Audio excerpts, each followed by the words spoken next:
When we feel good, we do things. When we feel good, there's no boundaries. What we don't do in life is when we wake up in the morning and when we're feeling great, get in the car, we drive off. You drive off down my road, just flying in your bloody in your Lexus, and it's sounding like a bloody turbo boosting plane coming out. And my windows break because they're not double glazed like his. They're and he's got a smile on his face. Yeah, and he just revs it because he knows that people are hearing it, even though they're hearing it regardless. I know you like it, though. Yeah, I like it. Yeah. I want a bit more of it. We never actually put the brakes on and go, okay, if I was to assess why I'm so happy, we never do that. At this point, why is it? So we actually never stop and assess. We only assess when shit hit the fans and when we're bad. So we never assess when things are going well. We never go, why are we feeling so good? Generally, it would be because the key things that are in your heart and head that mean a lot to you, that are your DNA, they're probably operating at a really good capacity. Yeah. Might be relationship, might be business, might be your extra activities that you like, might be family. Yeah. They're probably in a really good place, right? So we actually wake up and everything's good. And I can deal, and challenges that are coming towards you, you don't even see them as challenges because you can attack them because you feel good. That's how your mind is. Yeah. 100%. So give you another example. So now I'm in so you can activate and everything that you walk through the door here, I can deal with that, I can deal with that. People coming at you can deal with everything. When it's not going so well, that's when we start to, that's when we can't deal with a lot of stuff because a lot of people don't have the capacity to deal with stuff. And if you looked at why things aren't going so well, you'd probably look at the key things that are important to you, they're probably not working at where they should be. They're probably not, shouldn't be, they're not in the right spot. So my models, which I design myself, is all about, it's a 75% rule that 75% of you've got to have those numbers, your world, operating at 75% and above in that space. So we can't be at 100%. Yeah. So there's got to be some fat. Yeah. But generally, if I can get my key pillars that are really important in my life to be operating at a good level, then I'm going to feel good about life. And then if they're not, let's deal with them.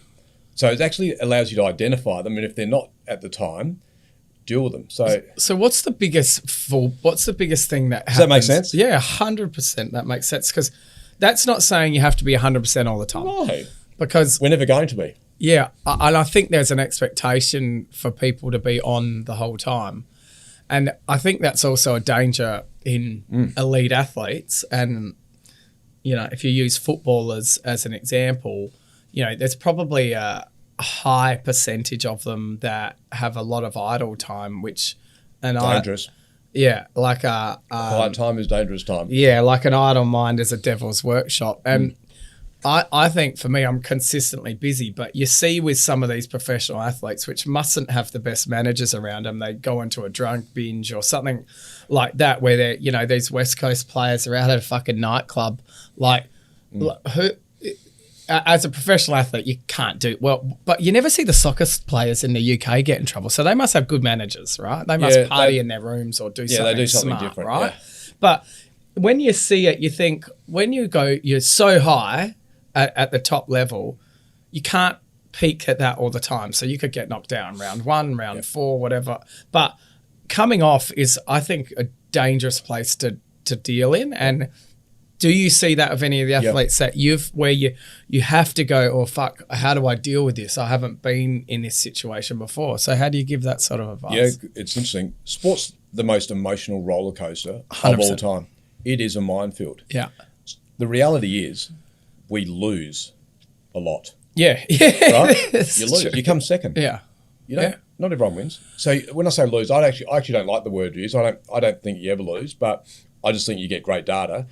You might not be the first person, but if your output's really top end, where like I was talking about at the start, every time you're out there, you're present, you get great data, and so therefore that's a result. Yeah. Because from that data we can actually work out what we might need to add to be a little better, and that might transition to whether I finish first or second or third or whatever it is. So, but that's my coach's mind putting that to work, and you've got to be a strong athlete to agree with that method. Yeah. The reality is in tennis, for example, you could lose 5 weeks in a row. Yeah. Work my ass off, practice, get to the round 1 on Monday, lose. Feel down, be disappointed. But I might play a great match, or I might play Roger Federer, or I might play Serena Williams, or whoever. I might play someone great. Yeah. Played really well. I can be happy a few days, but then I can go and play the next week, work my ass off, get there, lose. Then I could do the same, lose. Imagine it. Yeah. Starting to feel good again, and I lose. And so you sit there, and then it's the blame game, and you're sitting in your own time. And I can't do this anymore. And I can't play anymore. I don't feel good anymore. I'm not having a good relationship with my coach. This is not working out, and I'm hating life. And can you see it? Yeah, I 100%. A mental. So social media. Yeah, social media, all the stuff that now because of that. And so the hardest part is how do you keep the athlete through the journey, knowing that in this journey of whatever the calendar year is of whatever, you're going to experience all these things. It's part of it's part of the toolkit. Yeah. You're going to experience the high spots. You're going to experience stuff where we just sit in sort of the normal green zone, and there'll be times when it doesn't quite work out, but you can't be too judgmental in those times.